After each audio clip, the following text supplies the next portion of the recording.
नमस्कार, मैं हूं आपके साथ अंकिता पाल। बुलेटिन की शुरुआत करते हैं।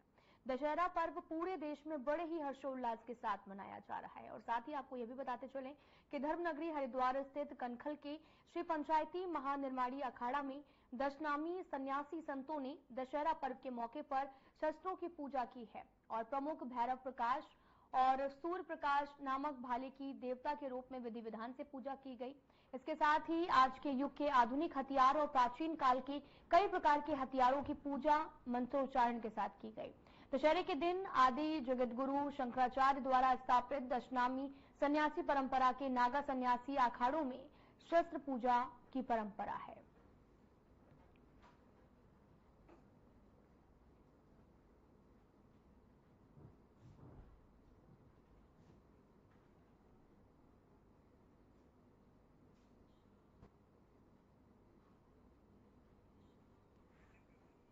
आपको बताते चलें कि गुरुदर्शन मेले का आयोजन भी यहां किया गया। संतों ने शस्त्रों की पूजा अर्चना की है।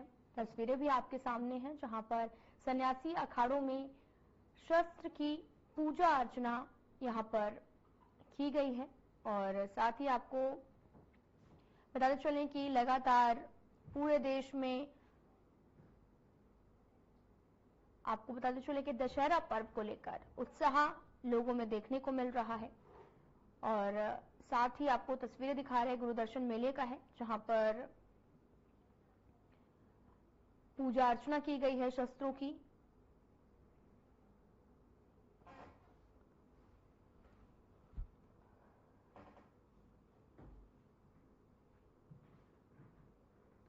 सन्यासी अखाड़ों में शस्त्र पूजन की परंपरा होती है।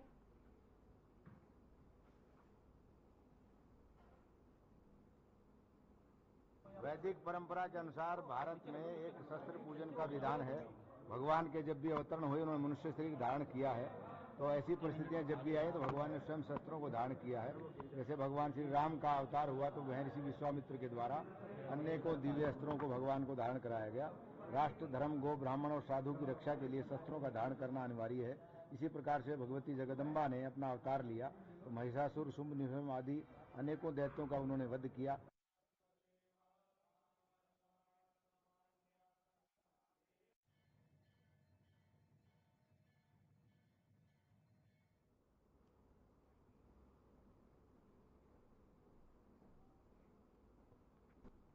तो वहीं ऋषिकेश में किराना व्यापारी ने दूसरे व्यापारी के साथ में मिलकर विशेष समुदाय की एक युवक की पिटाई कर दी है और व्यापारी ने यह भी आरोप लगाए हैं कि आरोपी युवक ने अपना हिंदू नाम बताकर उसकी पत्नी को बहला फुसलाकर उसके साथ नजदीकियां बढ़ाई थी, जिसे लेकर पहले तो उसकी पिटाई की गई और बाद में उसे पुलिस के हवाले कर दिया गया है। फिलहाल पुलिस पूरे मामले की जांच पड़ताल में जुटी हुई है। आरोपी युवक आवास विकास ऋषिकेश का रहने वाला है।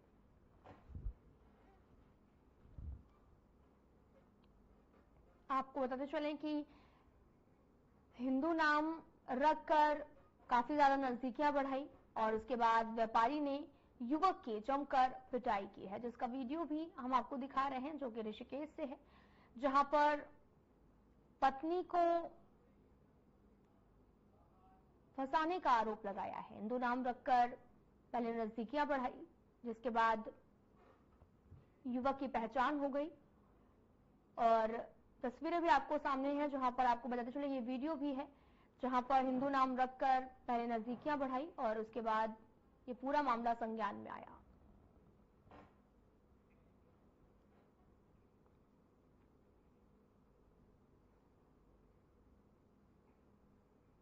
सोशल मीडिया पर इन दिनों एक वीडियो तेजी से वायरल हो रहा है जिसमें दीपक सैनी नाम का युवक खुद को कलयुग का भगवान बताता नजर आ रहा है और वीडियो में युवक देवी देवताओं का अपमान करता हुआ दिखाई दे रहा है, जिससे लोगों की धार्मिक भावनाओं को गहरी ठोस भी पहुंची है। इस घटना ने स्थानीय लोगों में काफी ज्यादा आक्रोश की लहर भी पैदा कर दी है और वीडियो वायरल होने के बाद रानीपुर कोतवाली में कई स्थानीय लोगों ने एकत्रित होकर युवक के खिलाफ शिकायत की थी। एक और कार्रवाई की मांग की गई है। मामले की गंभीरता को देखते हुए पुलिस ने जांच शुरू कर दी और जल्द ही युवक को हिरासत में लेकर पूछताछ करने की बात कही गई है।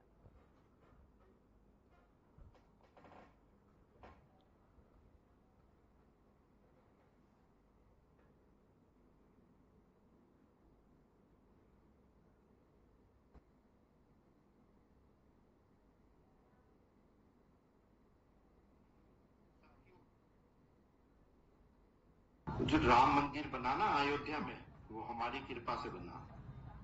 हमने योगी आदित्यनाथ जी को प्रस्ताव दिया था आप राम मंदिर बनवाए, वरना किसी में हिम्मत नहीं थी माई के लाल में कि वो राम मंदिर बन जाता और बच जाता 2024 तक। क्योंकि जब राम जी के पीछे हरिद्वार में इतने राक्षस हैं धर्म नगरी में, तो भारत में कितने थे।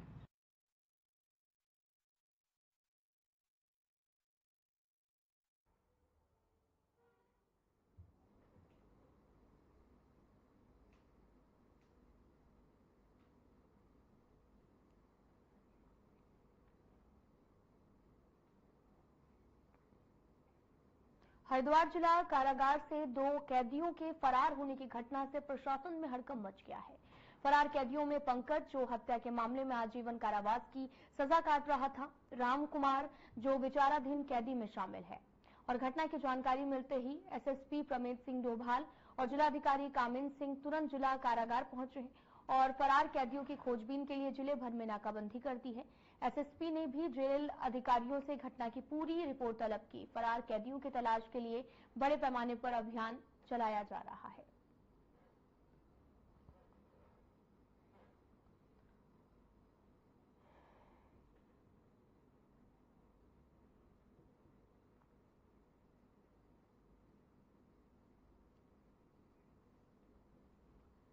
पुलिस लगातार कार्रवाई कर रही है। कैदियों की तलाश लगातार जारी है। पूरा मामला हरिद्वार से है, जहां पर हत्या के आरोप में सजा मिली है और जिस दौरान पुलिस इस पूरे मामले पर जांच भी कर रही है।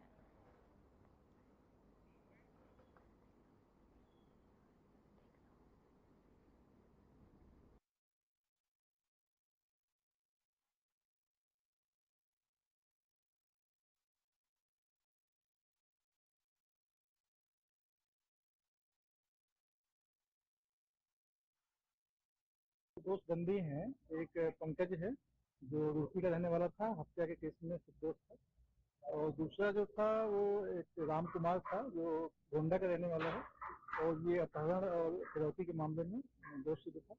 ये दोनों कल यहाँ से पलायन कर गए हैं और लोगों ने निरीक्षण किया हमने कप्तान साहब ने, तो इसमें ये पाया गया है कि जेल प्रशासन की लापरवाही है। अंदर एक निर्माण कार्य चल रहा है, वहाँ पे एक सीढ़ी पड़ी हुई थी, तो वो सीढ़ी का यूज किया इन लोगों ने और अंदर रामलीला भी चल रही थी। तो जो इनके वरिष्ठ अधिकारी थे सब लोग रामलीला में बिजी थे, इनके जो होमगार्ड वगैरह ड्यूटी पे थे वो भी रामलीला में बिजी थे। तो उसका मौके का फायदा उठाते हुए उन लोगों ने सीढ़ी का और अपने कपड़ों का यूज किया और दोनों यहाँ से फरार हो गए। तो इसमें FIR दर्ज हो गई सदगुरु थाने में, पुलिस इन्वेस्टिगेशन कर रही है। उसके अलावा डिपार्टमेंटल इंक्वायरी और मजिस्ट्रेट जांच भी इसकी कराई है। कंट्रोल रूम के माध्यम से पुलिस को सूचना मिली थी कि 2 कैदी रामलीला यहाँ पर एक कार्यक्रम चल रहा था, उसका फायदा उठाते हुए कंस्ट्रक्शन साइट में से एक सीढ़ी को उठा के और दीवार फांकते यहाँ से निकले हैं। इसमें एक जो कैदी है वो 302 के मुकदमे में सजायाफ्ता है पंकज, और एक कैदी उसमें अपहरण के मुकदमे में अभी अंडर ट्रायल चल रहा है। इन दोनों की तलाश हम लोगों के द्वारा की जा रही है और जो संबंधित जो धाराएं हैं उसका अभियोग पंचगढ़ थाना से में किया गया है। हमारी टीम इसके सर्चिंग के लिए लगातार हम लोग लगे हैं और जल्दी ही इसमें रिजल्ट इसमें दिया जाएगा।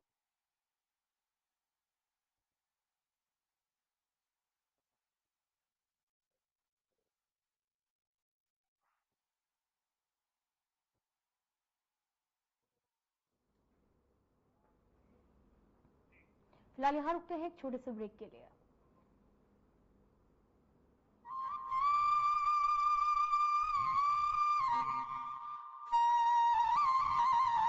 मुख्यमंत्री पुष्कर सिंह धामी के नेतृत्व में राज्य सरकार साइबर सुरक्षित उत्तराखंड बनाने के लिए कई मोर्चों पर काम कर रही है। साइबर सुरक्षा के मजबूत तंत्र से साइबर अपराधियों की धरपकड़ में तेजी आई है। साइबर अपराधों से निपटने के लिए देहरादून और रुद्रपुर में 2 साइबर क्राइम पुलिस स्टेशन बनाए गए हैं। इसके अलावा सभी जिलों में साइबर सेल स्थापित की गई हैं। आजकल साइबर अपराधी digital arresting, AI voice cloning जैसे आधुनिक तरीकों से साइबर ठगी को अंजाम दे रहे हैं। मान लीजिए आपको कोई कॉल आती है और कहा जाता है आपका पार्सल पकड़ा गया है या आपके अकाउंट से गैर कानूनी लेन देन हुआ है। वीडियो कॉल में अपराधी का बैकग्राउंड किसी पुलिस स्टेशन की तरह दिखता है, डर दिखाकर अपराधी आपको घर में ही कैद कर देता है, जिसे अपराधी डिजिटल अरेस्ट कहते हैं।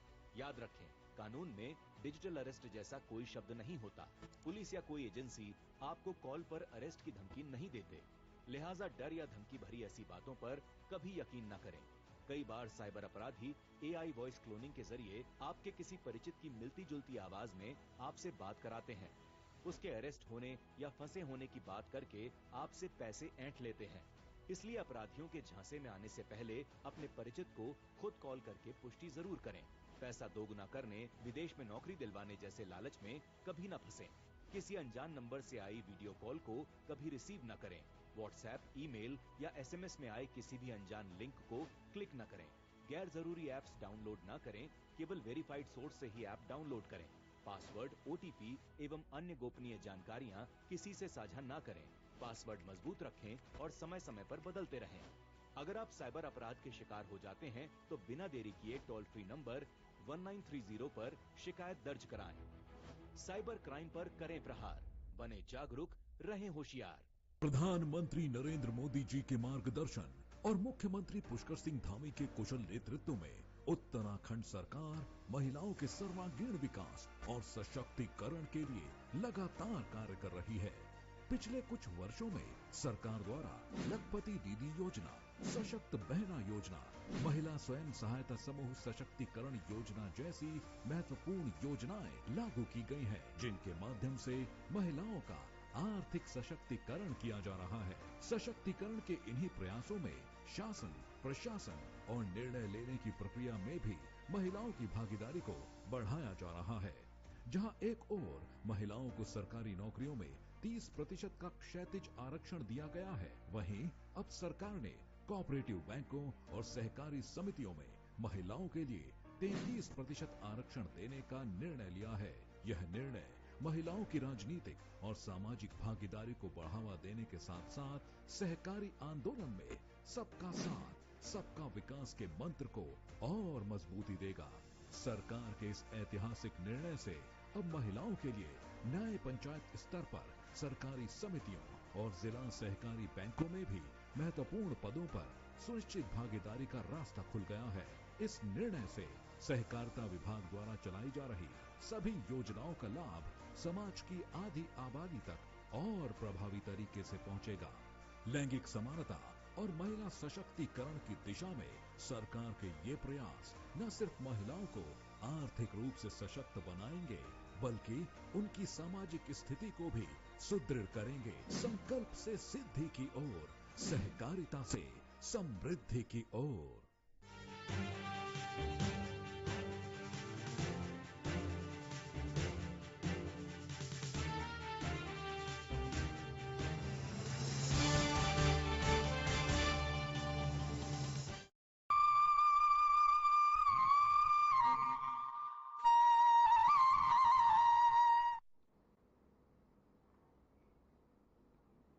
के बाद स्वागत है, आप सभी का रुख करते हैं खबरों की तरफ। रक्षा मंत्री राजनाथ सिंह ने सीमा सड़क संगठन द्वारा निर्मित 75 प्रमुख बुनियादी ढांचा परियोजनाओं का लोकार्पण कर राष्ट्र को समर्पित किया है। 9 परियोजनाओं और उत्तराखंड की शामिल हैं, जहां पर कार्यक्रम में मुख्यमंत्री पुष्कर सिंह धामी वर्चुअल रूप से उपस्थित थे। उत्तराखंड में जिन 9 परियोजनाओं का लोकार्पण किया गया, उनमें से गढ़वाल क्षेत्र में कच्छा पुल और मीन गंधेरा पुल, और साथ ही आपको ये भी बताते चले कि शिवालिक परियोजना का कार्यालय और साथ ही रहने का स्थान भी शामिल है।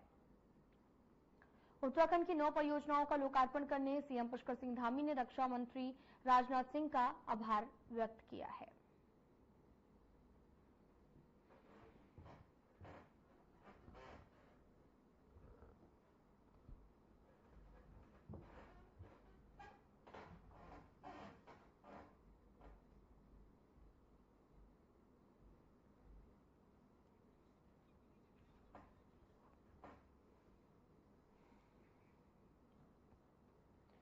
उत्तराखंड को राजनाथ सिंह की सौगात मिली है, जहां पर 9 परियोजनाओं का उन्होंने लोकार्पण किया है और जिसके बाद में सीएम धामी ने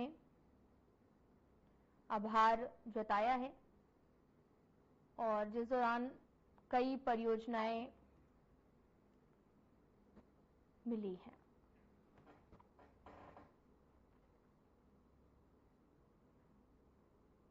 जीबी पंत इंटर कॉलेज में आपको बताते चलें कि प्रबंध समिति और स्कूल प्रबंधन के बीच किसी बात को लेकर विवाद हो गया था। इसी मामले में पहले तो प्रबंधन समिति की अध्यक्ष विमला गुड़िया और उनकी बेटी डॉक्टर दीपिका गुड़िया ने अपने निवास स्थान पर प्रेस कॉन्फ्रेंस की थी। अब मामले में पूर्व विधायक राजीव अग्रवाल के संस्थान पर एक प्रेस कॉन्फ्रेंस का आयोजन हुआ। उन्होंने आरोप लगाया कि कॉलेज के प्रबंध समिति चुनाव कराने से कतरा रही है। प्रेस कॉन्फ्रेंस में क्या कुछ कहा है, आपको सुनाते हैं। माननीय मंत्री, शिक्षा मंत्री जी को एक पत्र भेजा था। उस पत्र के एवज में माननीय मंत्री जी ने इस पर जांच बढ़ाई है पंडित गोविंद वल्लभ पंत शिक्षा समिति के प्रकरण में, और उस जांच कमेटी आई है। उसके बागेश्वर के जो जिला शिक्षा अधिकारी है उसकी अध्यक्षता में यहाँ ये लोग आए थे और मुझसे भी उन्होंने बयान लिए हैं और सारी बातें उन्होंने लिखी हैं। और मेरा ऐसा मानना है कि इन लोगों के खिलाफ जा रही है सारी बातें, इसलिए बौखला रहे हैं, इसलिए फालतू की अपने प्रेस कर रहे हैं और लोग बुला रहे हैं और लोगों से बात कर रहे हैं। देखिए, इसका उद्देश्य ये है कि अभी विद्यालय में घटना हुई, एक राजीव अग्रवाल जी ने, पूर्व विधायक जी ने जो एक पत्र मंत्री जी को भेजा था जिस पर जांच कमेटी आई थी। उस जांच कमेटी की रिपोर्ट इन्हें जानकारी ये मिल गई है कि वो एडवर्स रिपोर्ट इनके खिलाफ है। इसलिए लोगों ने कल प्रधानाचार्य को घेर कर और परसों प्रधानाचार्य को घेर कर और उसके साथ बदतमीजी कर उसको निलंबन पे उसके जबरदस्ती साइन कराने का इनका षड्यंत्र था, जो सफल नहीं हुआ। उसके साथ इन्होंने मारपीट करी और ये सारी चीजें जो है अनर्गल बयानबाजी मेरे बारे में, जैसे इन्हें 99 सदस्यों की बात करी। सदस्य बनना कोई अपराध नहीं है। मेरा नाम उदित बंसल है। मैं माननीय उच्च न्यायालय में अधिवक्ता हूँ और मेरा इस विद्यालय से संबंध इस वजह से क्योंकि मेरे दादा इसके जो है संरक्षक थे तथा फाउंडर थे। इस विद्यालय में चुनाव काफी समय से जो है नहीं हुआ है और इसमें जो सदस्य भी बनाए गए हैं वो कोई जयपुर का है, कोई देहरादून का है, जबकि काशीपुर वासियों को सदस्य बनना चाहिए इसमें, जिससे कि क्षेत्र की समस्या का निराकरण उनके द्वारा हो सके। मेरा ये कहना है कि इसमें जो है चुनाव बिना पक्षपात के जो है सबको साथ में लेके एक सार्वजनिक सूचना देकर होना चाहिए, जिससे कि सबके काशीपुर के वासियों का इसमें सहयोग हो सके और वही काशीपुर को आगे बढ़ाने में सहयोग कर सकें। इनके पूर्व में करे गए हैं वो भी उसी एक निष्पक्ष चुनाव के बाद ही सामने आ सकते हैं, क्योंकि इन्होंने जितना कानून करा है कम से कम वो 2 करोड़ 5 करोड़ से ऊपर बैठेगा। इसमें मेरे कहना है कि इनके द्वारा एक ये समिति भंग करके सरकार को और निष्पक्ष चुनाव कराए जाने चाहिए, रिसीवर डीएम को नियुक्त कराया जाना चाहिए, जिससे कि वो चुनाव की प्रक्रिया जो निष्पक्ष रूप से करवा सकें। हरिद्वार जिला कारागार से 2 कैदियों के भागने से हड़कंप मच गया है। कैदी पंकज निवासी रुड़की और राजकुमार निवासी गोंडा उत्तर प्रदेश दोनों जेल से फरार हो गए हैं। पंकज हत्या के मामले में आजीवन कारावास की काट रहे हैं और वहीं रामलीला के दौरान हरिद्वार जेल में से 2 कैदी फरार होने पर एसएसपी हरिद्वार प्रवीण सिंह डोभाल ने बताया कि आज सुबह हमें कंट्रोल रूम से सूचना मिली थी कि जेल से 2 कैदी, एक सजा याफ्ता और साथ ही दूसरा विचाराधीन कैदी फरार हो गए हैं। अब आपको बताते चलें कि संबंधित धाराओं में मुकदमा दर्ज कर लिया गया है। जल्द ही उन्हें गिरफ्तार कर कानूनी कार्रवाई की जाएगी।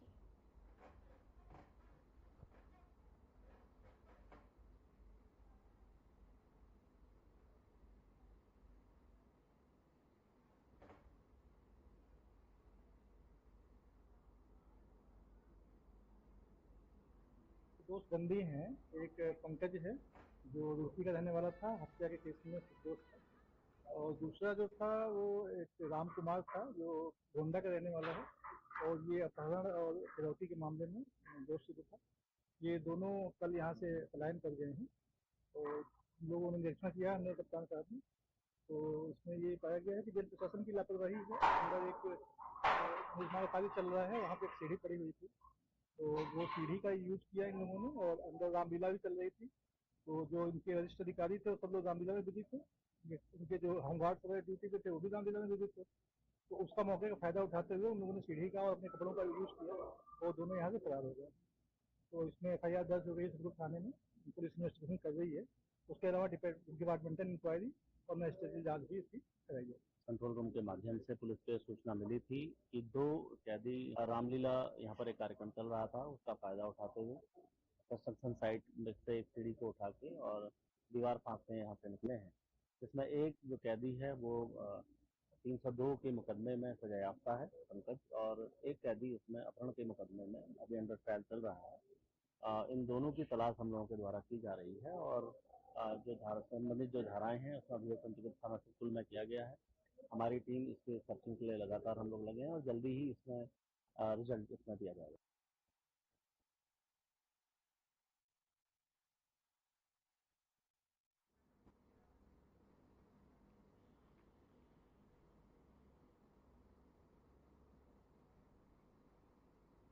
दर्पण विसर्जन के साथ में दुर्गा पूजा का समापन हो गया है। महिलाओं ने सिंदूर की होली खेलकर महामाई को विदाई दी है।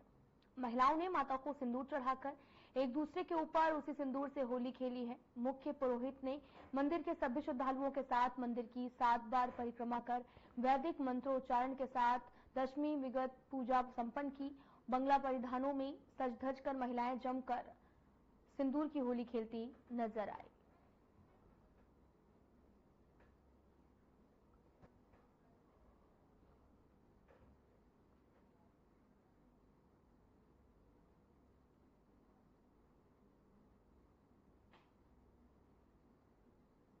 की जीत है, और माँ जो है 5 दिनों से हमारे यहाँ आई है, और दुर्गा पूजा हमारे यहाँ 60 से 65 साल से ये पूजा मनाई जाती है। हर साल इसी भांति जो है ये सिंदूर खेला भी होते हैं, और पूजा भी बड़ी धूमधाम से मनाई जाती है।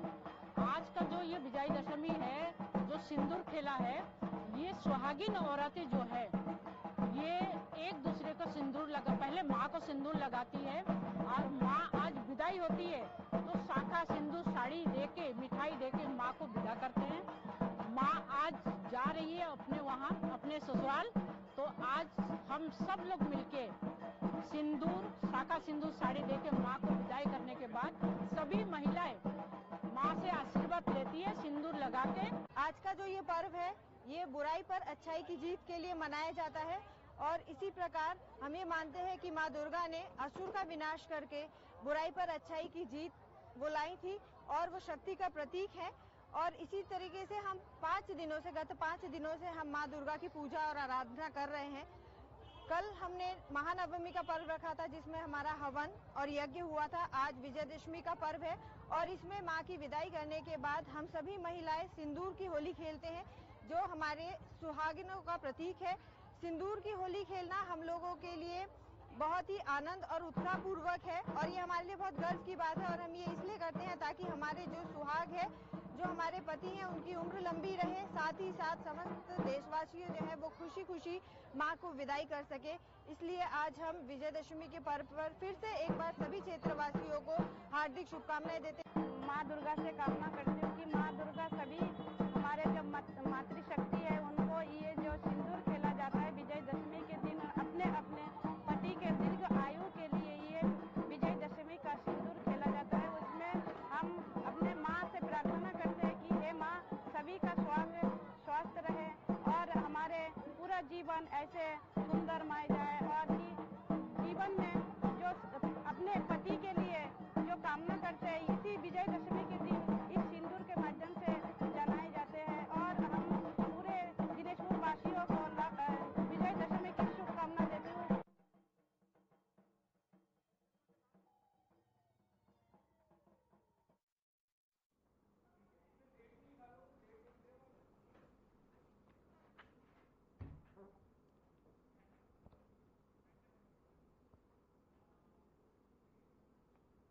फिलहाल इस वीडियो में इतना ही। नमस्कार।